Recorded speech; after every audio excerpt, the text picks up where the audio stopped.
राष्ट्रवादी काँग्रेस पार्टीच्या आपल्या 25व्या वर्धापन दिनाच्या सर्वप्रथम सर्वांना लाख लाख शुभेच्छा।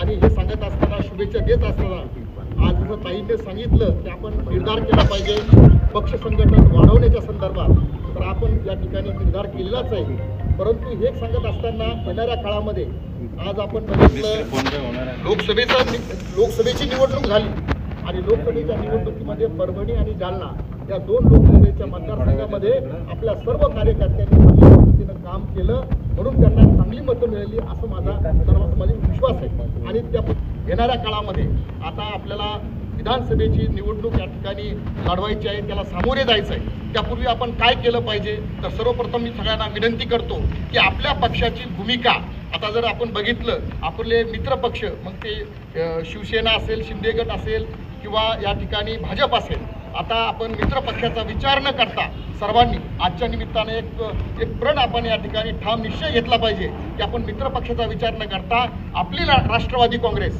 अजितदादांचा विचार, शाहू फुले आंबेडकरांचा विचार, या ठिकाणी यशवंतराव चव्हाण साहेबांचा विचार आपल्याला प्रत्येकाच्या प्रत्येक समाजामध्ये नेण्याचा या ठिकाणी प्रयत्न करायचा आहे। समाजातल्या प्रत्येक घटकामध्ये आपल्याला शाहू फुले आंबेडकरांचा विचार करायचा आहे, राष्ट्रवादीचा विचार करायचा आहे। आणि सगळ्यात मोठं म्हणजे आपल्याला काही या ठिकाणी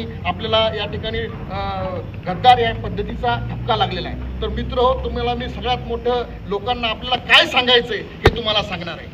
लोकशाहीची लढाई या ठिकाणी, लोकशाही या जगामध्ये एका चर्मकार समाजाच्या माणसाने म्हणजे अब्राहम लिंकननं जगाला या ठिकाणी लोकशाही दिली। तर लोकशाहीची व्याख्या सांगत असताना लोकांसाठी, लोकांच्याकरिता चालवलेलं राज्य म्हणजे या ठिकाणी लोकशाही आहे। लोकशाहीची व्याख्या करत असताना बाबासाहेब आंबेडकरांनी या जगामध्ये श्रेष्ठ असणारी राज्यघटना आपल्या भारत देशाला दिलेली आहे। आणि या लोकशाहीमध्ये काय आहे, तर या लोकशाहीमध्ये बहुमताला किंमत असते। आज या ठिकाणी 10 जून 1999 रोजी या ठिकाणी आमचे आदरणीय नेते शरदचंद्र पवार साहेबांनी जरी आज पक्ष स्थापन केलेला असला तरी मी एक जबाबदारीने सांगतो की या ठिकाणी लोकशाहीमध्ये या ठिकाणी मताला किंमत असते।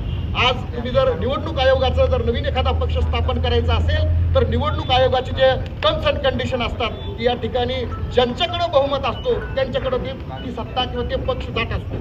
अलीकडल्या काळात काय झालं, गद्दार आणि वेगवेगळ्या भाषेमध्ये आपल्याला बोलण्यात येते, आपल्याला खऱ्या अर्थानं लोकशाहीची व्याख्याच कळालेली नाही।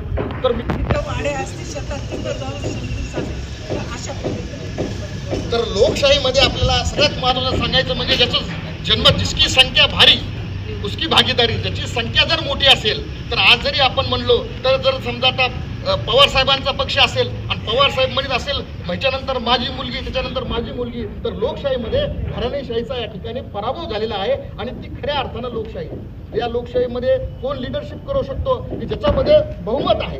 आज जरी पवार साहेबांचा पक्ष असला, तो आधी आपले आदरणीय नेते आहेत, परंतु त्यांनी काही दिवसापूर्वी भूमिका स्पष्ट केली की माझा फोटो तुम्ही लावू नका।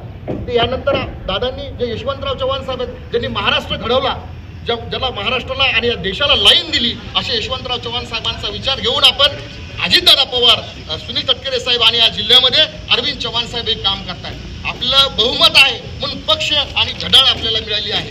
आपण गद्दार आहेत म्हणून आपल्याला घड्याळ मिळाली नाही, तर लोकशाहीमध्ये जी बहुमताला किंमत असते त्या बहुमताला किंमत असल्यामुळे घड्याळ आपल्याकडे आहे। आणि हे सगळ्यांनी प्रत्येकाने आपण लोकांना सांगितलं पाहिजे की आम्ही गद्दार नाही, आमच्याकडे जन्मत आहे आणि लोकशाहीमध्ये जन्मताला किंमत आहे। आणि जर तुम्हाला लोकशाही अपेक्षित नसेल तर तुम्हाला घराणेशाहीचं राजकारण म्हणून त्या तुतारीच्या सोबत जावं लागेल।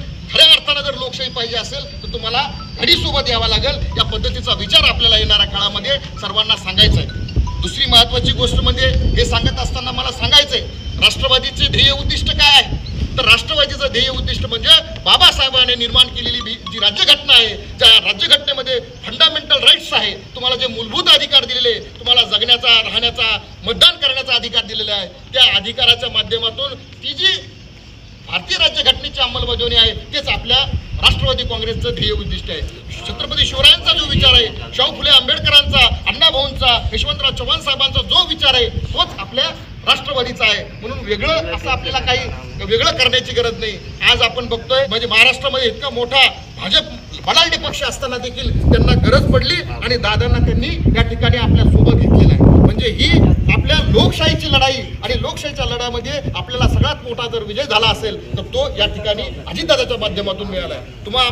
तुम्ही जर बघितलं पूर्वीचे राष्ट्रवादी आणि हे राष्ट्रवादी, तर या ठिकाणी मी एक भाग्यवान आहे की आज 25वा वर्धापन मी मातंग समाजाचा आहे, मी दलित आहे आणि दलितांच्या हाताने खऱ्या अर्थाने आज हा ध्वजारोहणाचा कार्यक्रम झाला. मी स्वतःला भाग्यवान समजतो की माझ्या हाताने या ठिकाणी ध्वजारोहण केला. म्हणजे खऱ्या अर्थानं इथं जातीपातीचं काहीही या ठिकाणी काही नाही. म्हणून मी काल बोलत असताना अण्णाला सांगितलं की अण्णा खऱ्या अर्थानं लोक बोलतात वेगळं आणि करतात वेगळं. मला वाटतं खऱ्या अर्थानं जे पुरोगामी विचार आहे, जे जाती धर्म विरहित अशी जर कोणता जर पक्ष असेल तर तो अजितदादांचा आणि जिल्ह्यामध्ये अरविंद चव्हाण साहेबांचा आहे, असं मला ठाम या ठिकाणी सांगायचं. लोक भाषणापुरतं पुरोगामित्व मानतात आणि करतात वेगळं, परंतु या ठिकाणी दादा आणि अरविंद चव्हाण साहेब हे यांच्या भाषणात बी पुरोगामित्व आहे आणि कृतीत देखील पुरोगामित्व आहे. म्हणून मी त्यांना या ठिकाणी सलाम करतो. आज सर्व या ठिकाणी उपस्थित राहिलेत, त्यामध्ये आमचे तालुक्याचे बदनापूर तालुक्याचे कैलास मदन साहेब आहेत, आमच्या DPDC कमिटीचे मिर्झा बेग साहेब आहेत, त्यानंतर वकील संघाचे या ठिकाणी डाऊनगावकर साहेब आहेत, आमच्या ताई ज्येष्ठ नेत्या ताई आहेत, शकुंतला ताई आहेत, बारोटे ताई आहेत, अंजली ताई आहेत, वंदना ताई जिल्ह्याच्या अध्यक्ष आहेत, आमच्या जाफरामधून आलेले आपले दत्ता आंबोरे साहेब आहेत, एक मुळे साहेब आहेत, त्यानंतर लोखंडे साहेब आहेत आणि आमच्या बदनापूरचे नगरसेवक सभापती याचे इक्बाल भाई आहेत, सोनोने साहेब आहेत भाटक्या विमुक्तांचे आणि सामाजिक न्याय विभागाचे आपले पाटोळे साहेब आहेत, इच्छे साहेब आहेत आणि सर्वच वकील साहेब आहेत, आपले सर्व नेते सत्तारभाई आहेत आणि सर्वच या ठिकाणी उपस्थित राहिलेत. सर्वांचं मी या ठिकाणी आभार व्यक्त करतो आणि काही कार्यक्रम संपला असं या ठिकाणी जाईल.